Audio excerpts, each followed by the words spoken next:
David's oldest son. So David has many sons. The oldest is Amnon, and Absalom also.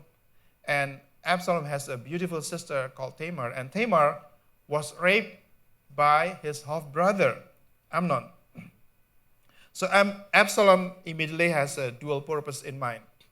When he found out that Amnon had done that, he wanted to revenge for Tamar by killing Amnon, and at the same time, he will remove the possibility of Amnon, that is the obvious heir of the throne, because he is the oldest. Amnon is the number one, is the first son. So it's obvious, if you remove Amnon, then I will have a better chance to be a king. So Absalom will do that.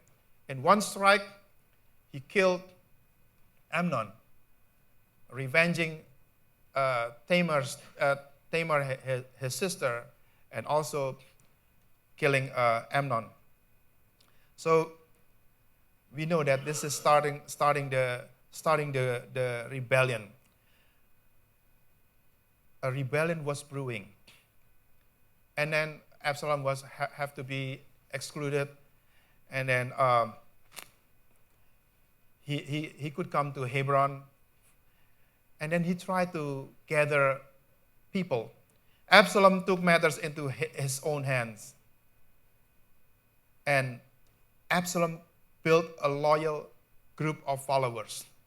He started, okay, I want to be a king. I want to be a king. I already killed the first, but there is other possibility, and I want to be the king, and I want to be the king. I want to be the king, and then he started openly criticizing his dad, his father, and he gathered a loyal group of followers.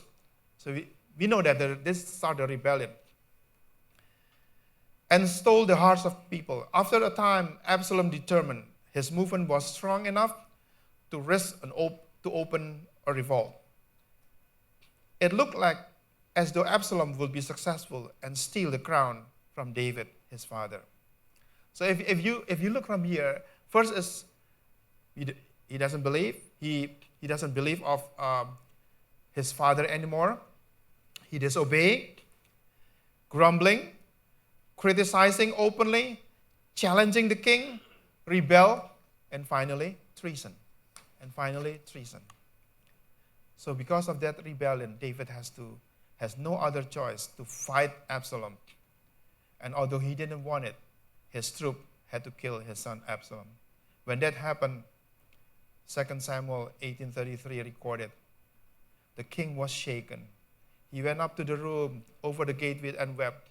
As he went, he said, "Oh, my son Absalom, oh, my son, oh, my son." He cried and cried and cried. So now here we are. We heard about listening to God, listening to his promise, obeying what he promised, or we want to disobey the Lord. We don't want to believe that. And these are the nuggets that are now brought to you. Are you going to believe it and be blessed, or rebel and thus be cursed? So that is what they call it, the Palestinian covenant, like what pastor always do during the benediction. If you do this, you will have this. But if you do this, curse will come. If you do this, blessed are the fruit of your wombs. Bless your financial. You will be blessed every way you go. But if you don't believe, start with unbelief, but then rebel, and then openly challenging God. If you don't believe, then it will have rebellion and curse. So let's see some of the nuggets here. First, we are a masterpiece. Do you believe or not? Do you want to believe that you are a masterpiece? That God takes care of you. God knits you even in your mother's womb. God already planned. On the first section on this sermon, I said that I quoted from Psalm, all the days ordained for me were written in your book. Isn't that amazing? All your days, tomorrow, the day after tomorrow, your future, everything, all the days ordained for me were written in your book before one of them came to be. So are you going to believe that you are a masterpiece? Or you want to believe the devil, the evil one who said that, oh, you are dumb, you are silly, you are fat, you are not beautiful, and you are worthless. Just kill yourself. Which one? Which way you want to believe? If you believe the word from the Lord, you will be prosperous. You will be successful. You will be blessed. But if you don't believe, it's a rebellion and it's cursed. John 15:13 said, greater love has no one than this, that he laid down his life for his friends. That's a beautiful promise. He laid down his life for us.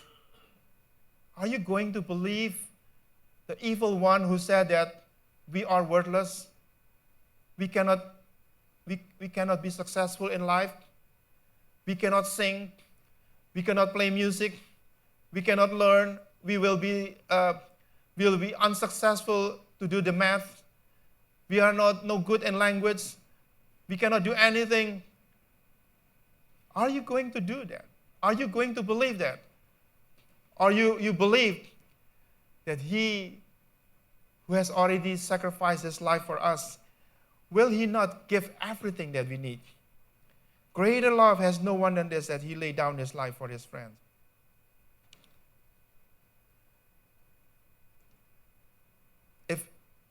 If you think about what David said to his son, the killed son, Absalom.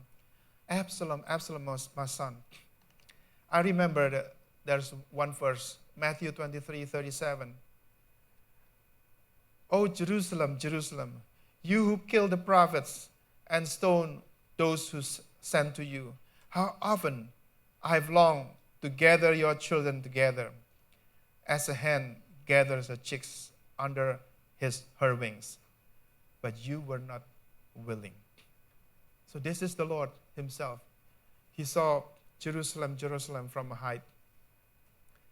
He saw Jerusalem. He cried, Jerusalem, Jerusalem, I want to gather you. I want to gather you as a hen gathers her chicks under her wings, but you were not willing. Lord, this morning,